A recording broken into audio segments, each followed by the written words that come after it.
Warahmatullahi wabarakatuh. Kami dari kelompok 3 kelas 3C Sosiologi Agama Fakultas Isluhuddin dan Studi Agama Universitas Islam Negeri Mataram, mata kuliah Psikologi Sosial. Baiklah, di sini kami akan membahas mengenai persepsi sosial. Assalamualaikum warahmatullahi wabarakatuh. Perkenalkan, nama saya Siti Eva Lutfiana. Saya pemateri pertama akan membahas tentang persepsi sosial. Langsung saja, persepsi adalah suatu proses berpikir yang melibatkan informasi, pemberian nama, deskripsi, dan pemaknaan dari stimulus yang tertangkap oleh panca indera. Persepsi suatu proses kognitif yang dialami oleh setiap orang memahami informasi tentang lingkungannya. Sedangkan persepsi sosial adalah suatu proses yang kita gunakan untuk mencoba memahami orang lain.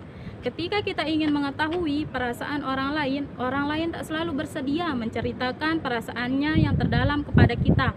Malah sebaliknya, mereka justru berusaha keras untuk menyembunyikan, bahkan berdusta kepada kita pada saat emosi kita saat itu. Maka dari itu, kita sering berusaha memperoleh secara tidak langsung memperhatikan petunjuk nonverbal yang tampil melalui ekspresi wajah, kontak mata, postur, gerak tubuh, dan lain sebagainya. Sekian. Warahmatullahi wabarakatuh. Perkenalkan, nama saya Rizky Saputra selaku pemateri yang kedua. Di sini saya akan menjelaskan mengenai komunikasi nonverbal. Komunikasi nonverbal adalah komunikasi antar individu tanpa melibatkan isi bahasa lisan, namun lebih mengandalkan bahasa-bahasa non-lisan, seperti melalui ekspresi wajah, kontak mata, dan bahasa tubuh. Perilaku nonverbal relatif tidak bisa dikekang dan sulit dikontrol. Namun, komunikasi nonverbal memiliki 4 saluran, yaitu yang pertama, ekspresi wajah.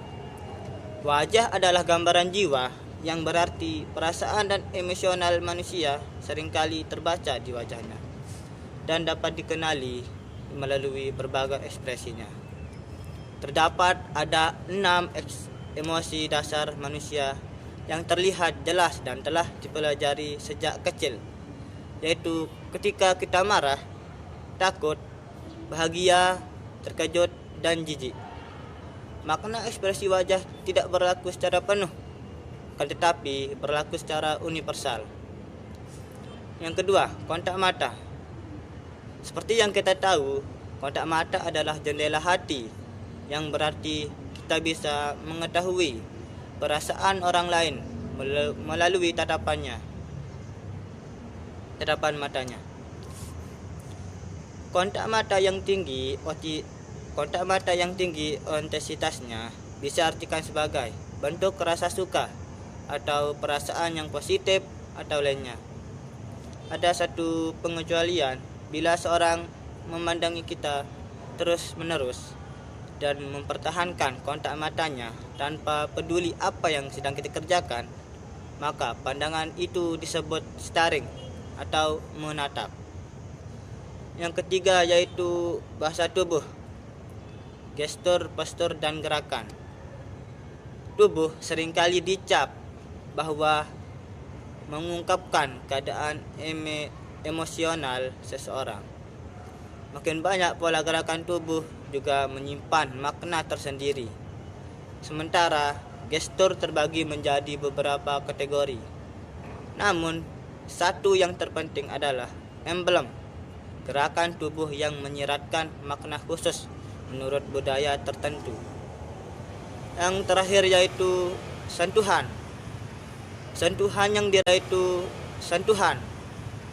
Sentuhan yang dirasa tepat.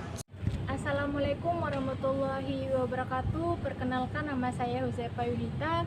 Saya pemateri ketiga akan membahas tentang elemen persepsi sosial. Persepsi sosial terdiri atas 3 elemen yang merupakan petunjuk tidak langsung ketika seseorang menilai orang lain. 3 elemen tersebut bersumber pada yang pertama, elemen pribadi. Proses pembentukan persepsi sosial berdasarkan penilaian pribadi antara lain yang dilakukan dengan cepat ketika melihat penampilan fisik seseorang.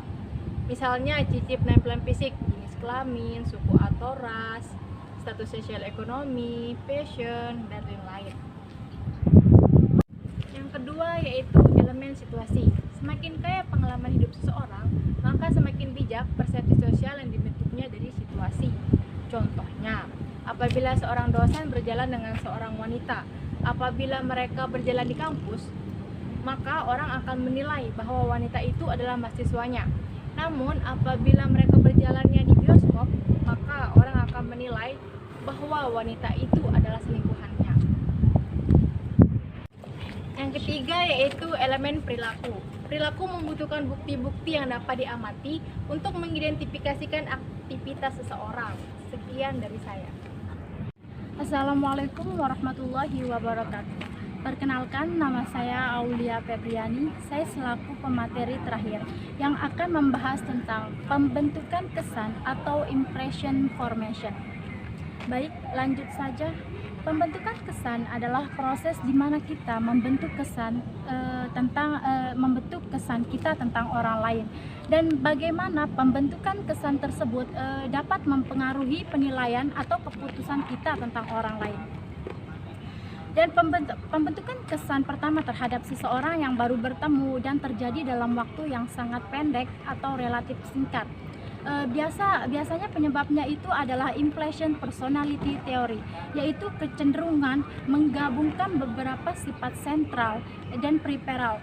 Contohnya, orang cantik pasti baik, dan kesan pertama itu sering sekali salah karena kita ini terlalu mempercayai teori sendiri daripada kenyataan.